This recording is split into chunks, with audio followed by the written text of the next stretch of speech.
The Property Bulletin by London Property, the home of superprime. Lakshmi Mittal, long one of Britain's wealthiest residents, and the former 8-time topper of the Sunday Times Rich List, has officially left the UK. The steel tycoon, worth about £15.4 billion, is relocating to Switzerland for tax residency and plans to spend much of his time in Dubai, where he already owns major real estate and has recently bought prime sites on Naya Island and within the Cheval Blanc development. His departure follows Labour's changes to the non-dom regime and rising concerns among the ultra-wealthy about inheritance tax exposure. Advisors say the 40% UK inheritance tax on global assets was the key factor pushing him out. Mittal is the most high-profile name in a growing exodus that includes billionaire John Fredrickson and tech founders from Revolut and Improbable. With more tax measures expected in Rachel Reeves's upcoming budget, tensions between the government and wealth creators are increasing.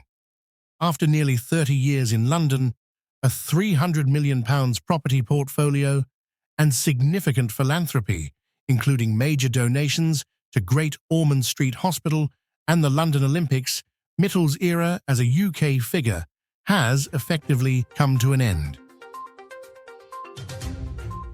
With UK homes averaging just 97 square meters, architects are relying heavily on advanced CAD modeling to make compact living more functional. Digital design has become the norm across the industry, with around 70% of professionals now using BIM-enabled tools to improve precision, coordination, and compliance. CAD allows architects to plan layouts with millimeter accuracy, essential for older or awkwardly shaped homes. It lets them test multiple design scenarios instantly, avoid clashes between structural and mechanical elements, and produce clearer drawings that reduce on-site errors. Both 2D and 3D modeling play a key role. 3D helps clients understand light, volume, and flow, while 2D plans remain vital for accurate furniture layouts, clearances, and circulation. This level of detail means architects can design smarter storage, multifunctional rooms, and bespoke furniture that unlocks hidden space without major extensions. For homeowners and developers, the benefits include faster approvals, better cost forecasting, cleaner construction, and ultimately homes that feel more spacious and work harder for everyday living. Mortgage brokers report a sharp rise in down valuations, with surveyors increasingly valuing homes below the agreed sale price, often by 10% or more.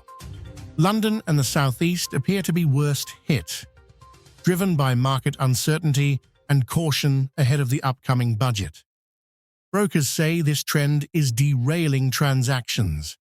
Buyers facing lower valuations are forced to renegotiate, change lenders, increase deposits, or in many cases, abandon the purchase entirely. One recent £3.1 million deal collapsed after a £100,000 shortfall couldn't be bridged. Some surveyors have reduced valuations twice within months, with cases in London reported at up to 17% below expectations. While official data shows UK prices rising 2.6% annually, London prices are still falling, adding to lender caution. New-build flats, rural homes, and unique properties are drawing the most scrutiny. RICS notes that this isn't technically a down valuation, but a gap between a buyer's price and a surveyor's view of true market value, one that lenders rely on. With budget speculation intensifying, brokers say the volatility is creating stress, stalled chains, and a postcode lottery for sellers and buyers alike. Despite the government's goal of 1.5 million new homes, house building in England has fallen to its lowest level in 9 years, down 6% to 208,600 new homes. Developers say they're being squeezed by a jaws of death scenario. Construction costs keep rising while house prices stagnate or fall, especially in London. Build costs are up 13% since 2022, while prices have risen less than 3% nationwide and London flat prices have dipped. At the same time, new safety, energy efficiency and design rules, plus taxes and levies, are adding tens of thousands of pounds to each unit. In London alone, delivering a home is now estimated to cost 10–15% more than elsewhere. High interest rates, softer buyer demand, and stricter affordability rules have made half of England effectively unviable to build in, according to Zoopla. Even areas where development is viable are often the least affordable for buyers, creating a supply-demand mismatch. To revive activity, the government is consulting on emergency measures for London, including easing affordable housing targets and reducing some levies. Developers warn that without long-term certainty, support for buyers, and help with soaring costs, new housing delivery will continue to stall, putting the government's targets at serious risk. New HMRC data shows the government has collected £12.3 billion in stamp duty between January and October, a 21% increase on last year. October alone brought in £1.5 billion, the highest monthly total of 2025 so far. The rise follows Labour's April stamp duty changes, which ended previous tax breaks and raised the surcharge for second home and buy-to-let buyers to 5% above standard rates. Under the current structure, stamp duty can run into the tens of thousands, for example, £43,750 on a £1 million home for movers and £93,750 for second home buyers. The market is braced for further shake-ups in the upcoming budget. Rumours range from an annual property tax on homes over £500,000 to shifting stamp duty from buyers to sellers. Brokers warn that speculation has left buyers and sellers in limbo, stalling decisions and slowing the market. Analysts say scrapping stamp duty could help first-time buyers, but may discourage existing owners from moving, constricting supply. With uncertainty building, all eyes are on the Chancellor next week for clarity on the future of property taxation.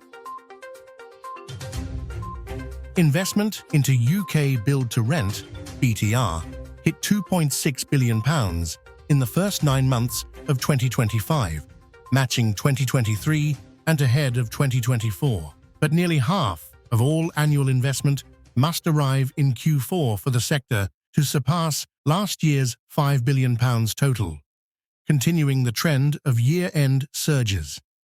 The Renters' Rights Bill finally became law in England in October, marking the biggest private rented sector reform in nearly 40 years. Investors broadly welcome the clarity despite upcoming administrative hurdles. Scotland has also given the sector a major boost by exempting BTR from rent controls, reversing years of uncertainty that drove investment away and slashed annual starts by 65% since 2022. Across the UK, 79% of 2025 investment has funded new development, with single-family housing seeing the strongest activity. Completed BTR stock now stands at 139,000 homes, up 14% year-on-year, with 52,500 under construction and 106,500 in planning. But delivery remains under pressure. For the 7th consecutive quarter, starts lag completions, and London is feeling it hardest, with BTR construction volumes down 29%. Unlocking the 64,000 consented homes stuck in the pipeline is critical and a key opportunity for investors once planning risks are removed. Subscribe to our newsletter to receive our weekly bulletins and stay ahead of what's shaping the super prime property market.